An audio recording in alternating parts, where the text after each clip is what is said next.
Bonjour, l'invité du lundi vous propose une rencontre avec le centre et avec Éric Lafont. Avant de commencer l'émission, j'indique qu'au bas de l'écran, vous avez l'adresse de la rédaction, surftvrédaction@gmail.com. Vous pouvez poser toutes les questions que vous voulez à Éric Lafont et vous pouvez surtout réagir à ses propos pendant l'émission. J'ajoute aussi que vous pouvez avoir la page de Facebook sur vos mobiles, la page de Surf TV sur Facebook, et là aussi, vous pouvez réagir aux propos d'Éric Lafont et lui poser des questions. Éric Lafont, je suis heureux de vous avoir sur le plateau de Surf TV. Bonjour Daniel, merci de votre invitation. Alors Éric Lafont, vous attendez pas dans cette élection régionale, hein, je vous le dis parce que ça se disait. Et puis voilà, vous êtes là avec une liste que vous appelez 100% citoyens. Oui, notre style, c'était pas de fanfaronner avant pour dire que vous allez voir ce que vous allez voir. C'était de préparer ce travail-là.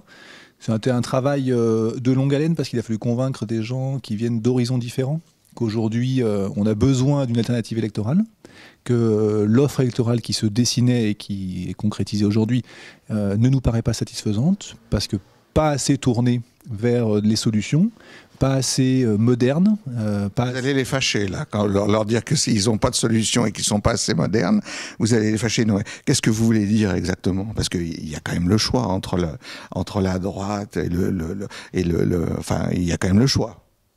Quand on se présente à des élections, c'est que par principe, on pense modestement avoir de meilleures idées que les autres.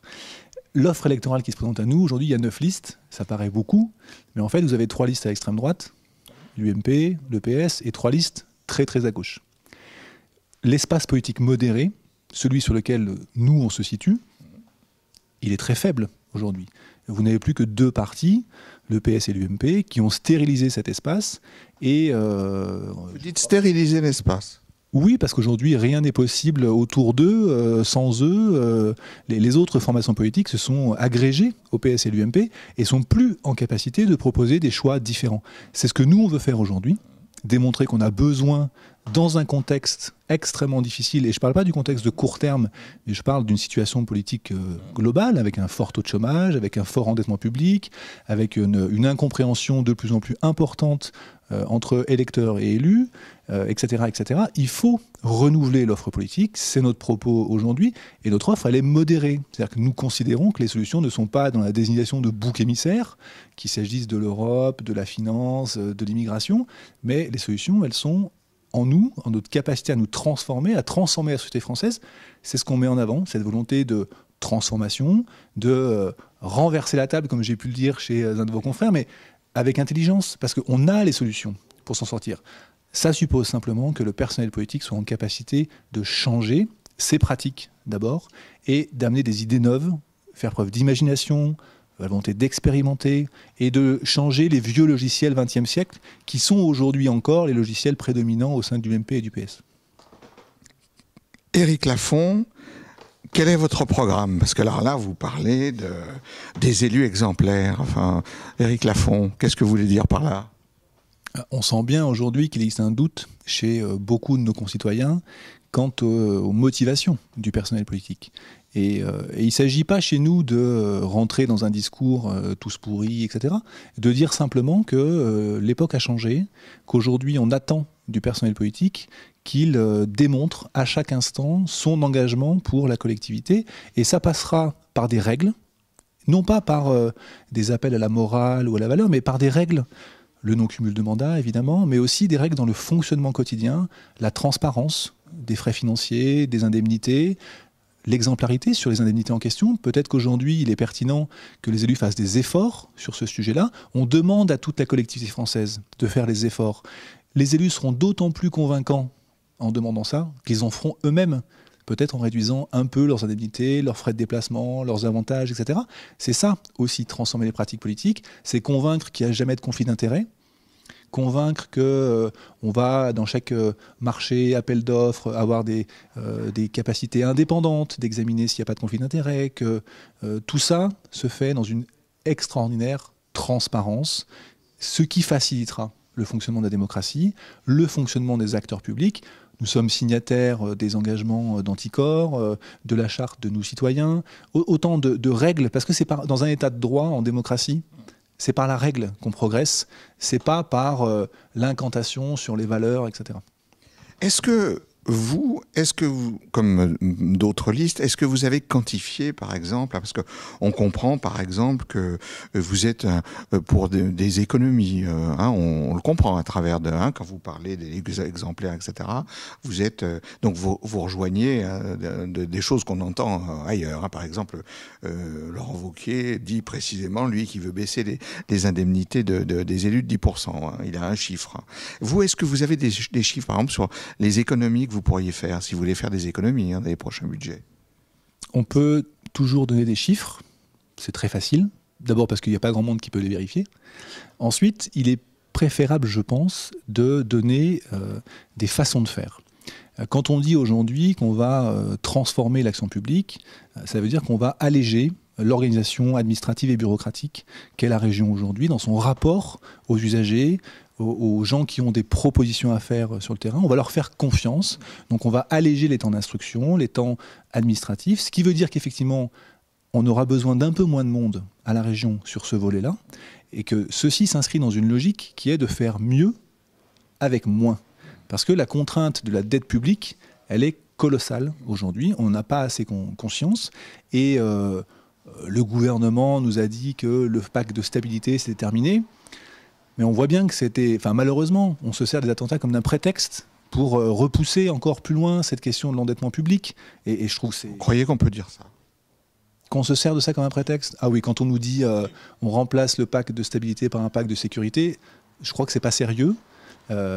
Dépenser 1 milliard de plus pour renforcer les forces de police, les forces militaires, c'est certainement nécessaire. Mais quand on a 72 milliards d'endettement public, ça ne change pas fondamentalement la donne. Et que l'effort collectif sur la réorganisation de l'action publique, il n'est pas impacté par ça. Cette adaptation qu'on doit avoir à un moment donné, d'ailleurs on pourrait faire autrement, plutôt que de demander à Bruxelles une tolérance sur notre endettement. Pourquoi ne demande-t-on pas à nos amis allemands, italiens, espagnols, qui ne veulent pas aller en première ligne, ce qu'on peut comprendre, ce n'est pas dans leur culture, de nous envoyer des forces armées pour protéger les gares, les lieux publics, que sais-je encore? Quel symbole ça serait pour la construction européenne que d'avoir des soldats allemands, espagnols, italiens qui soient ici avec nous pour protéger les citoyens européens que nous sommes? Voilà quelque chose qui me paraîtrait plus fort politiquement, plus significatif à l'égard de ce qu'on doit faire aujourd'hui en termes de réorganisation et de penser le monde autrement. C'est ça qui est important aujourd'hui, c'est de se donner des réponses qui soient conformes à l'époque et pas de promettre des choses qui sont promises depuis des années. Quand Laurent Wauquiez parle de baisse des coûts, enfin, il a été ministre, il a été secrétaire d'État, qu'est-ce qu'il a fait sur le sujet? Alors il va nous dire « Ah, c'est pas ma faute, c'était la crise ». Et la crise, elle a bon dos, elle avait bon dos, elle a toujours bon dos. À un moment donné, quand il faut repenser le monde dans lequel on vit, se réorganiser, eh ben on fait preuve d'idées, d'imagination, et on le fait. Éric Lafont, on a des questions qui nous arrivent sur l'adresse de la rédaction. Vous, vos propositions en matière de sécurité, c'est quoi? Parce que tout le monde fait des propositions en matière de sécurité, depuis que les événements que vous connaissez se sont produits. Vous, votre liste 100% citoyen, vous faites quoi par exemple pour les lycées? Vous savez qu'il y a des projets de portiques pour que les élèves rentrent sans entrer de choses illicites comme des armes. Vous, votre position, c'est quoi? Je trouve que c'est triste d'entendre ça. D'abord, c'est hypocrite. C'est un mensonge, parce que ce n'est pas du tout la compétence de la région que de traiter cette question de la sécurité. En France, la sécurité, c'est l'État. Vous avez bien compris que c'est pour les élèves, pour les lycées, c'est pour un. Vous avez compris que c'est un sentiment comme ça. Heureusement que ce n'est pas une campagne municipale, parce qu'on nous proposerait des portiques devant les écoles maternelles. Parce que c'est le sujet, parce qu'il faut en parler, parce que... Quel manque d'imagination, là encore. Enfin, je viens d'évoquer un point avec vous, le fait de faire appel à des contingents militaires européens pour nous soulager sur ces questions-là. Voilà, ça, c'est quelque chose que les formations politiques devraient porter aujourd'hui. Faire de la surenchère. Vous trouvez que c'est de la surenchère? Oui, c'est de la surenchère. C'est comme l'idée des camps d'internement, etc. Enfin, c'est scandaleux de travailler sur la peur des gens, sur du sentiment. C'est du sentiment. Évidemment, les gens ont peur. Et on a peur. Et c'est logique d'avoir peur avec ce qui s'est passé. Mais si la parole publique n'est pas en capacité de dépasser ce sentiment-là, pour chercher des solutions pratiques, des solutions politiques pour améliorer la situation, c'est-à-dire que le politique a perdu sa responsabilité. Et vendre comme idée aux électeurs que la région paiera des portiques devant les lycées, je trouve que c'est malhonnête. Ne rien dire sur le sujet, c'est être conforme à ce que fait la région. La proposition a même été quantifiée. Hein. Il y a un coût. Bien sûr, mais le coût, sincèrement, vous l'avez mesuré, vous avez des devis. Le politique a pris l'habitude de balancer des coûts un peu à tort et à travers, sachant que sur les constructions publiques, on a quelques exemples. Confluence, le musée, l'hôtel de région, où le coût annoncé au début n'a rien à voir avec le coût réel à la fin. Donc il faut se méfier sur ces questions-là. C'est surtout le message qui est, je trouve, terrible. C'est de dire on va vous sécuriser parce qu'on mettra des portiques. Vous n'êtes pas du tout d'accord. Mais ça n'a pas de sens. Ça n'a pas de sens. On voit bien dans cette guerre contre des groupuscules terroristes qu'on est dans un schéma asymétrique. Ces petits groupes arriveront toujours à contourner les mesures techniques qu'on imagine. Donc c'est une guerre de long terme qui passe effectivement par des efforts de police, de justice, d'enquête, des efforts militaires, mais aussi des efforts avec la communauté musulmane qui est révulsée par cette transformation, cette manipulation politique de leur religion, parce que ce n'est que ça, ce n'a rien à voir avec la religion. C'est une manipulation politique du discours religieux. Et donc aujourd'hui, moi j'ai écouté des imams qui demandaient la mise en place d'un conseil de l'ordre des imams, d'un conseil de la théologie pour que la pratique de l'islam en France puisse être conforme aux valeurs de la République. Voilà, ça c'est une solution que l'État devrait aujourd'hui encourager, accompagner, aider ces imams français qui veulent que la religion puisse être pratiquée sereinement dans les valeurs de la République. Tout ça me paraît beaucoup plus conforme aux enjeux aujourd'hui de pacification de la société française, parce qu'on sent bien les tensions qui peuvent émerger entre les groupes, entre les communautés, etc. C'est ça qu'il faut travailler, et pas renchérir sur les peurs en proposant je ne sais quel gadget sécuritaire où on voit bien que c'est une espèce de paravent à une absence d'idées sur le sujet. Éric Lafont, on a compris que vous n'étiez pas du tout d'accord avec ces propositions. Là, on l'a bien compris. Merci d'avoir répondu à nos questions, Éric Lafont. Avant de terminer l'émission, j'indique qu'au bas de l'écran, vous avez l'adresse de la rédaction, surftvrédaction@gmail.com.